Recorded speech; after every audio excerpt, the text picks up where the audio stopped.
जय हिंद। मैं हूं तेजेश चौहान। लोकल वोकल के खास प्रोग्राम गाजियाबाद मांगे मोर में आपका स्वागत है। यह प्लेटफॉर्म एक ऐसा प्लेटफॉर्म है कि जो छोटी से छोटी समस्या और बड़ी से बड़ी खबर आपके बीच लेकर के आता है। सबसे पहले मैं आप लोगों से निवेदन करना चाहूँगा कि अपने मोबाइल के प्ले स्टोर में जाएं और लोकल वोकल न्यूज़ की ऐप को डाउनलोड करें, ताकि आप अपनी खबर भी और देश विदेश की खबर भी तरोताज़ा खबर से रूबरू हो सकें। अब हम चर्चा करते हैं यहाँ के एक समस्या के बारे में। इस वक्त मैं मौजूद हूँ गाजियाबाद के राजनगर एक्सटेंशन में, जो कि पॉश कॉलोनी कहलाई जाती है। और ये पॉश कॉलोनी मैं आपको बताना चाहूँगा कि पिछले 15 साल पहले ये बसाई गई थी और इसमें करीब 45 सोसाइटी ऐसी हैं जिनमें अभी रेजिडेंट रह रहे हैं। यहाँ पर 3 लाख की आबादी है और 45 यानी और प्लस 15 60 सोसाइटी यहाँ जब बनेंगी तो इस पर ये पूरी मेन रोड जा रही है, एलिवेटेड रोड भी यहीं से आ रही है। लेकिन यहाँ पर आधी आबादी इधर है और इधर है, और उसके बाद भी यहाँ पर कोई कनेक्टिविटी ऐसी नहीं है जो इंटरनल कनेक्टिविटी हो, यानी फुट ओवर ब्रिज हो या अंडरपास हो।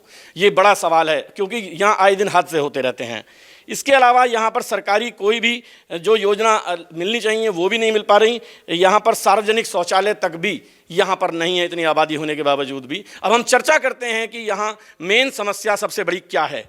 जी, सबसे पहले मैं आपसे ही चाहूँगा कि यहाँ मेन समस्या क्या बनी हुई है। देखिए, मैं 2 सेंटेंस में यदि अपनी बात कहना चाहूँ, यहाँ उत्तर प्रदेश सरकार, भारत सरकार की कोई योजना भी यहाँ लागू नहीं है। यहाँ नगर निगम की कोई योजना नहीं है, गाजियाबाद विकास प्राधिकरण की कोई योजना नहीं है। यहाँ सरकार की तरफ से हमें कोई सुविधा नहीं दी जा रही है। जो भी है यहाँ प्राइवेट बिल्डरों की सोसाइटियाँ हैं, ये कह के हमारी बात को नकार दिया जाता है। यहाँ कोई सुविधा किसी प्रकार की नहीं है। मैं आपके माध्यम से प्रशासन तक कुछ समस्याएं यहाँ की ऐसी हैं जो मैं पहुँचाना चाहता हूँ, जिनमें मेन, जैसे कि अभी बताया आपने कि 45 सोसाइटियाँ हैं और उनमें 3 लाख के तकरीबन लोग रह रहे हैं और 15 सोसाइटी ऐसी हैं जो अंडर कंस्ट्रक्शन है। कहने का मतलब ये है कि पोस्ट ऑफिस यहाँ की एक बेसिक रिक्वायरमेंट है जो अभी तक यहाँ हुई नहीं है गवर्नमेंट की तरफ से। उसके लिए हमारी फेडरेशन के अध्यक्ष जी ने कई बार चिट्ठी लिख के प्रशासन को अप्रोच किया, लेकिन कोई भी उसके ऊपर जवाब नहीं मिला, जो कि बहुत ज़रूरत है। स्पीड पोस्ट के लिए या पोस्टल काम के लिए कहीं भी जाना हो तो गाजियाबाद जाना पड़ता है या मोहन नगर जाना पड़ता है। 45 सोसाइटियों में लाखों जो निवासी यहाँ पर रह रहे हैं, उनके लिए सुविधाएं यहाँ पर उनका नितांत अभाव है। उनके सापेक्ष में किसी भी तरह की नागरिक सुविधाएं यहाँ पर उपलब्ध नहीं है। सरकार का राजनगर एक्सटेंशन की ओर ध्यान नहीं है। राजस्व के नाम पर यहाँ से करोड़ों रुपए राजस्व की वसूली, और अब नगर निगम हाउस टैक्स भी ले रहा है, लेकिन यहाँ पर जो मूलभूत सुविधाएं हैं उनका नितांत अभाव है। यहाँ पर न तो मार्ग हैं, न यहाँ पर परिवहन यातायात के साधनों की व्यवस्था है, यहाँ पर न प्रकाश की व्यवस्था है, न यहाँ पर सुरक्षा की व्यवस्था है, न यहाँ पर प्लेइंग ग्राउंड्स हैं, न यहाँ पर स्कूल हैं, न यहाँ पर डिस्पेंसरी हैं। सुविधाओं के नाम पर यहाँ पर कुछ नहीं है। डेवलपमेंट के नाम पे यहाँ पे जीरो है। यहाँ अब विधायक भी है, यहाँ पे पार्षद भी है, यहाँ पे सांसद भी है। यहाँ पे शायद ही कोई आदमी आज तक आया हो यहाँ की समस्याएं सुनने के लिए। यहाँ की जो मूलभूत समस्याएं हैं, जैसे अब जब बस चुका है, इस एक शहर है, ये मिनी शहर है, और मिनी शहर में गंगा जल का यहाँ एक्सटर्नल फैसिलिटीज़ के नाम पे अपने केंद्रीय स्कूल होने चाहिए, हॉस्पिटल्स होना चाहिए, यहाँ कुछ भी नहीं है। तो आपके लोकल वोकल के माध्यम से हम चाहते हैं कि जो यहाँ हमारे विधायक जी है या माननीय सांसद साहब है, वो जरा देखे, क्योंकि अभी इलेक्शन आ रहे हैं। वो शायद ये सोच रहे हैं कि एक्सटेंशन के लोग जो है वो गाय भैंस है, वो दूध देते रहेंगे, उनको देते रहेंगे, लेकिन इस बार उनका वोट भले उन्हीं को दे, लेकिन इस बार उनका विरोध भी अच्छे तरीके से किया जाएगा एक्सटेंशन में। 3 लाख पॉपुलेशन है। लोगों के बच्चों के लिए कोई शिक्षा का कोई साधन नहीं है, कोई स्कूल, प्राइमरी स्कूल नहीं है।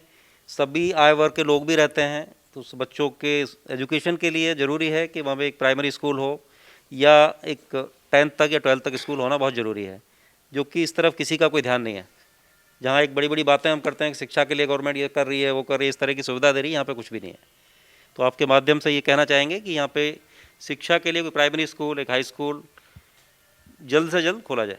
जी, मैं आपके माध्यम से कहना चाहूँगा कि हमारे AOA फेडरेशन राजनगर एक्सटेंशन के द्वारा कई बार जीडीए में जाके कई बार डीएम महोदय के पास में जाके कई बार नगर निगम में जाके इन सब समस्याओं को उठाया गया है और निरंतर उठाते रहे हैं, लेकिन इन समस्याओं को सुनने के बाद में आज तक कोई उस पर हल नहीं निकाला गया। जहाँ तक कि अभी धर्मेंद्र चौधरी जी ने बताया कि यहाँ गंगा वाटर जो एक मूलभूत ज़रूरत है हमारे अतीत में आने वाले जीवन के लिए, क्योंकि आज के टाइम पे पिछले साल से और अभी तक 12 से 14 फीट यहाँ वाटर लेवल नीचा हो चुका है। हमें जब 4 किलोमीटर और 3 किलोमीटर पे यहाँ पे अटोड़ में पाइपलाइन जा रही है गंगा वाटर की, तो वो सुविधा यहाँ तक क्यों नहीं आ सकती है?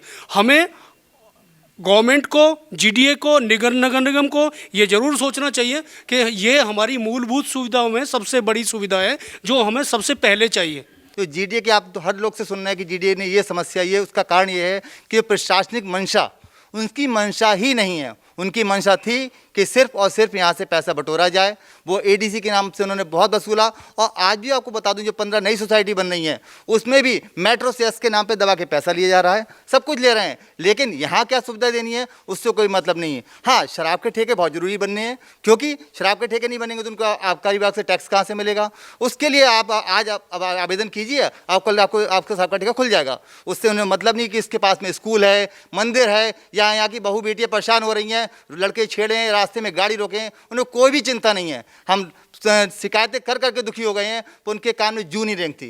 राजनगर एक्सटेंशन सोसाइटी यहाँ पे जब बसना शुरू हुआ था, राजनगर एक्सटेंशन, यहाँ पे सामुदायिक स्वास्थ्य के सामुदायिक जो केंद्र होते हैं, सामुदायिक जो केंद्र हैं उनको बनाना चाहिए था। स्टार्टिंग से ही शुरुआत करनी चाहिए थी, जो भी बेसिक सुविधाएं हैं उनके लिए। दूसरा ये है कि यहाँ पे धीरे धीरे आबादी बढ़ेगी, हर कोई अफोर्ड नहीं कर सकता है बड़े बड़े होटल में कोई अपने प्रोग्राम करें या रिजॉर्ट में करें। इसके लिए आम जनता की परेशानी देखते हुए सामुदायिक केंद्र सरकार को बनाने चाहिए। आपके चैनल के माध्यम से मैं ये संदेश देना चाहता हूँ कि सरकार और प्रशासन इस पर ध्यान दे। अभी यहाँ पर नए आए हैं, लेकिन यहाँ पर कोई सुविधा कुछ हम सेटिस्फाई नहीं है। यहाँ कोई भी बड़े पार्क नहीं है, बुजुर्ग और बच्चों के लिए बहुत प्रॉब्लम है। सोसाइटियों में खेलने की जगह नहीं होती, तो बच्चे बहुत सफ़र कर रहे हैं। और हमने फेडरेशन के माध्यम से प्रशासन को बहुत बार अप्रोच किया है, लेकिन फेडरेशन कुछ नहीं सुन रहा। उसमें ऊपर से समस्या है रोडों की सफाई की। नगर निगम हमसे हाउस टैक्स लेता है। मैं 2 बार हाउस टैक्स दे चुका हूँ। मैं देविका स्काई पर से हूँ और 3 बार हम दे चुके हैं। सफाई के नाम पर कुछ भी नहीं है। रोडें साफ़ होनी चाहिए, साइकिल ट्रैक क्लियर होने चाहिए। और हमारी 45 मीटर रोड है। आपके माध्यम से कहना चाहते हैं कि प्रशासन इसके बारे में सोचे और 45 मीटर रोड देविका स्काई पर्स और वीवीआईपी के लोगों को मिले, ताकि वहाँ से ट्रैफिक जाम की समस्या ख़त्म हो। मेन समस्या सर हर तरह की जो भी समस्या कोई सोच सकता है, सिक्योरिटी से लेके, लिफ्ट से लेके और मेंटेनेंस से लेके, बाहर की दीवार, मतलब हर चीज़ जो है सब अस्त व्यस्त है। कोई चीज़ का कभी मेंटेनेंस नहीं हुआ, कोई रिपेयर नहीं है और कोई मैनेजमेंट भी नहीं है। अगर आप किसी से शिकायत करने जाएं तो भी कुछ नहीं होता। अब आप ये देखिए कि ढीठता देखिए, धृष्टता देखिए कि जीडीए ने भी नोटिस भेजा तो उसका भी जवाब देना ज़रूरी नहीं समझा, जिसकी वजह से जीडीए को एक्शन लेना पड़ा। और अभी भी पता नहीं आगे कुछ करेंगे या नहीं करेंगे। तो जब अधिकारी या सरकार का भी उनको डर नहीं है तो पब्लिक का तो क्या सुनेंगे? कि मतलब बना के बेच के निकल गए हैं। अब जो है तुम्हारे सिर है, जियो मरो, अपने अपने किस्मत है तुम्हारी। कि यहाँ पे जो मेंटेनेंस है वो बिल्डर्स ने सोसाइटी से बना दी हैं। सोसाइटीज़ बनाने के बाद जो मेंटेनेंस का अधिकार है वो बिल्डरों ने अपने पास ही रखा हुआ है। और जीडीए पे लगातार कंप्लेंट, रेगुलर कंप्लेंट करने के बाद भी जीडीए में कोई सुनवाई नहीं होती। ना ही जीडीए उनको कोई नोटिस इशू करता है कि यहाँ पे आरडब्ल्यू बनवाई जाए।